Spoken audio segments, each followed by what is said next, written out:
Enshrined forever in the archives of America's history will be those great men who have guided our country to her destiny as leader of the world's free nations. Here then are our presidents. George Washington, first in war, first in peace. His grateful countrymen called him to be their first president. John Adams, first president to live in the White House. Thomas Jefferson, author of the Declaration of Independence. James Madison, Jefferson's Secretary of State, twice elected to the presidency. James Monroe, fifth president. He formulated the Monroe Doctrine.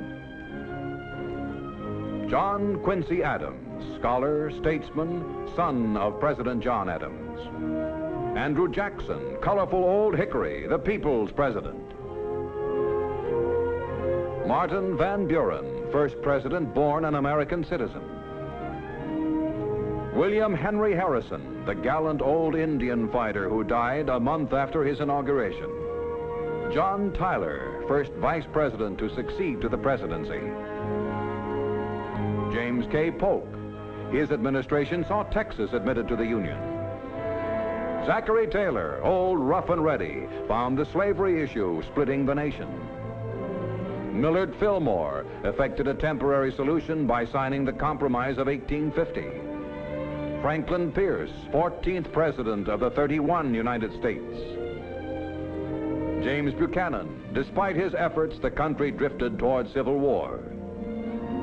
Abraham Lincoln, he preserved the Union, and his immortal words are still reverently read at the Lincoln Memorial. Andrew Johnson, to him fell the momentous problems of Reconstruction. Ulysses S. Grant, a brilliant general, for 8 years he led America at peace. Rutherford B. Hayes, 19th president of a nation now grown to 39 states. James Garfield, victim of an assassin's bullet 4 months after taking office.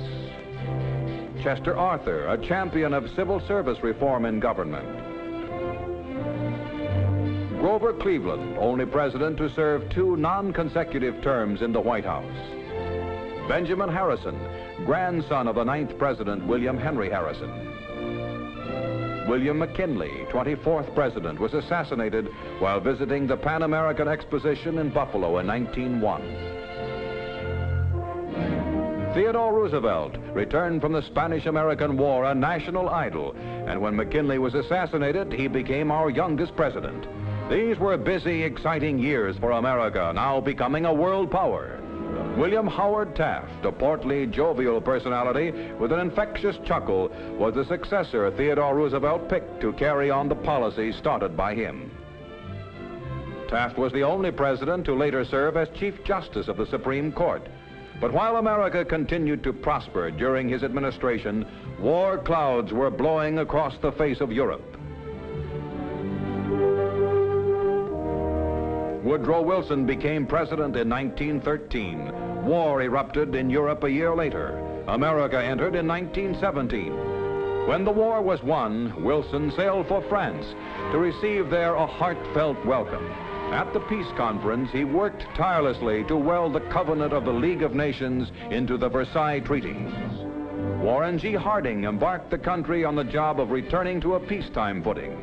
His easygoing cordiality was exemplified by his campaign, conducted mainly from the front porch of his home in Marion, Ohio. In 1923, the nation mourned his passing. Calvin Coolidge, a man of simple manners and few words, conscientious and scrupulously honest, succeeded to the presidency.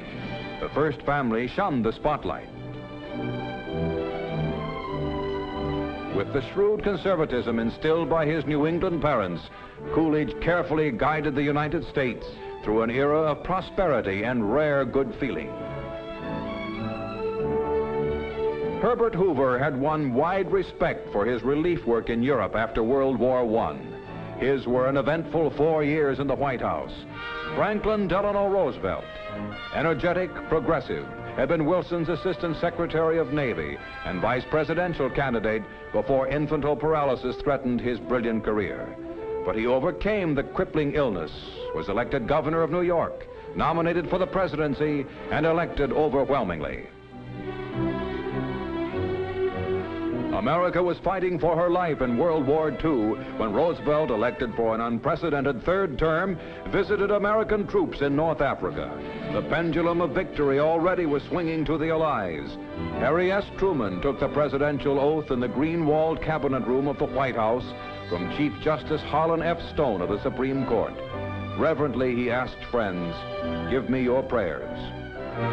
Dwight D. Eisenhower, sincere and vigorous, a man in any cloth, soldier, educator, or statesman, architect of victory in Europe. In World War II, he swept the forces of Hitler to total defeat. Dwight David Eisenhower, 33rd President. Another chapter, may it be a bright one, in the glorious and continuing story of America's presidents.